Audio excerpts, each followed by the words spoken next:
I'd never heard any of their music. I didn't know what any of the guys looked like or anything. So when I actually initially went down to the sort of the first jam session I ever had with the guys, I could actually walk in with pretty much an objective view because of that fact, because I had no idea what these guys sounded like, what kind of sound they were going for. So there was no preconceived anything on my part. So much so that even when I walked into this room, I didn't even know who to look for because I didn't know what Phil looked like or the two Brians. So that's pretty much how far the or how far that it's why that I never knew anything about him, because nothing was ever released in America. Boy, Metallica did a great cover of that song, though, the Thin Lizzy version of Whiskey in a Jar. They really did, and what Metallica did, they not only covered it, they pretty much made it their own. With the sound they put on there and the arrangement that they put on there, and I think if you're gonna cover a song, anybody's song, that's the way you should do it. It's great, paying homage to this band or that band or whatever, but if you're gonna go to all the time and the expense and all that to cover a song, in my opinion, you really should make the song as much of your own as possible.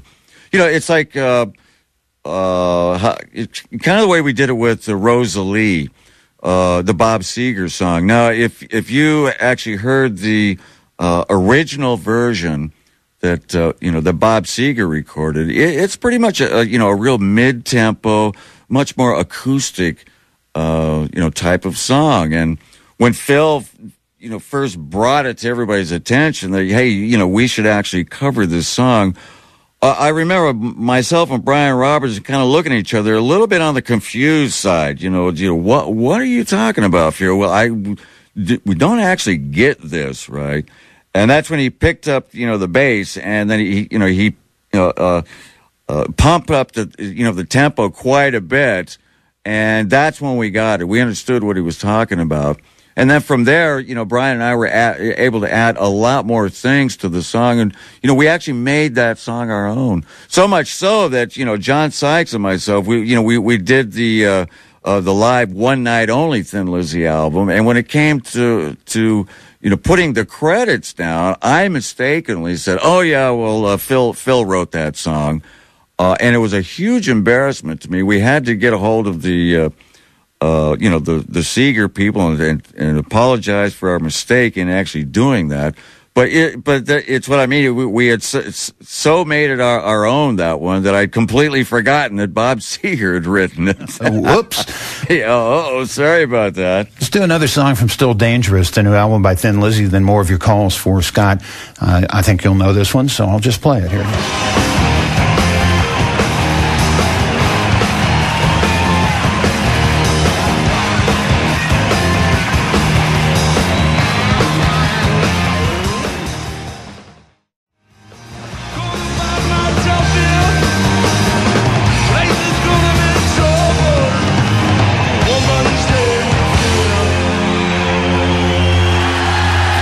Just great live versions of these songs. Thin Lizzy, Still Dangerous is the brand new CD. Bay Area, Santa Clara. Ed, welcome to Rockline. You're on with Scott Gorham from Thin Lizzy. Hey, Scott, how's it going?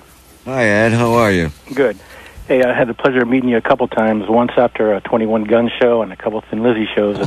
Cool. The last time I met you, I finally had a camera to take a picture with you, and we took the picture, and the camera died. Oh, no. Oh, God.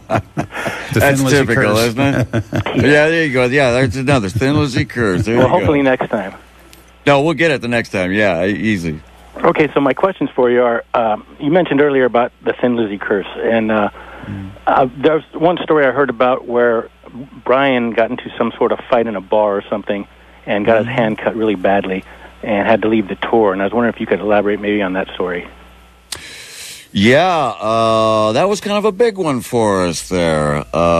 We were just heading out for the Queen tour, as a matter of fact. We went out with Queen twice in the United States, and this was, the first one.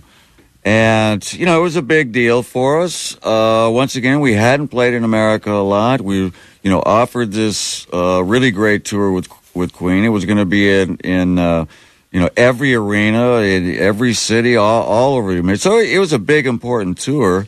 Yeah, and Brian went, I think it was about 3 days before we were, you know, going to jump out on this tour.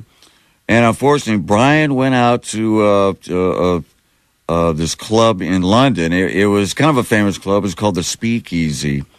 And I guess he had taken a few too many sips of the golden nectar there, and he picked a fight with the wrong guys is what happened. And one of the other guys had picked up a wine bottle, and Brian's hand was on the table, and this guy absolutely smashed his hand with a wine bottle. Ouch. Yeah, and it cut his hand between the middle finger and the ring finger. It nearly cut it right down to the tendon. In fact, I even think it nicked the tendon. So that was him out. And that was on the left hand too. So he was done, and now we're really in danger of now the tour is absolutely threatened at this point. It's either we get somebody else in or we don't go at all. Now, not going at all, you know, especially for Phil, that was just not an option. You know, that is not going to happen.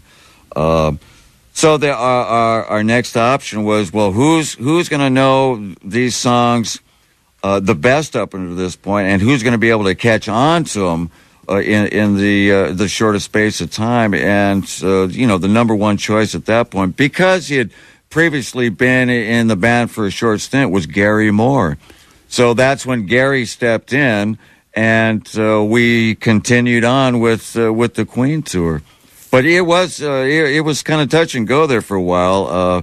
That was, I think, our first really big shock that you know, that the curse of Thin Lizzy was looming large over our head. So that's how that happened. Well, you sure got a good player to stand in for Brian. Let's move on. We're going to go to Grand Rapids, Michigan now and talk to Todd. Todd, you're on Rockline. Hi, how you doing, Scott? Hi, Todd. How are you? Oh, fine. Cool. Hey, I never had the pleasure of seeing you guys, so I'll get right to the question. Now, in the song, The Boys Are Back in Town, now, did Phil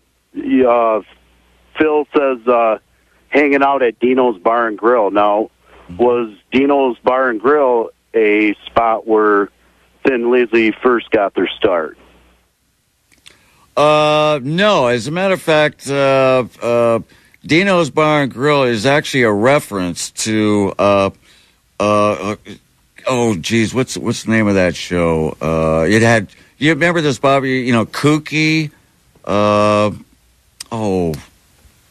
Sunset. Yeah, on the 77 Sunset Strip. 77 Sunset Strip. There we go. And on our very first tour of America, Phil went looking for 77 Sunset Strip.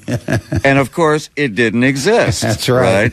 and in its place was Dino's, right? Dino's Bar and Grill. And that's how it got incorporated in the song. He was actually looking for 77 Sunset Strip, and in its place was Dino's Bar and Grill. So that's how that came about in the song.